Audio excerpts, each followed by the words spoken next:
Monica o ka gare ga malakane kwa sepetlele se kwa ila le wena molato ka molato e noga ya matsobane tsona jo a di ba je moruti o tswana e le ngwane la modimo e molomaka tsona Monica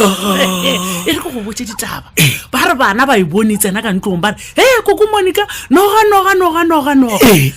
Monica na para ka ya lefio se noga ke moka a lefio se ba re ga fofatse naka ka moreng a itswalela la khutha ka fatsa ga mpete a tshaba noga a tlogela mosadi na bua lefio se sa le banna na o ka tleka ka re ba file basadi di noga ya shala le Monica mama ya nganga ha gole we nganga ya nganga a ke tsebe nna re ke feleletse mara moruti gole ba re Monica o ba lebeletsane le noga so ka matlo go fitlela e re mo tsala ka mare Monica ana go diregileng go idibala go wa tu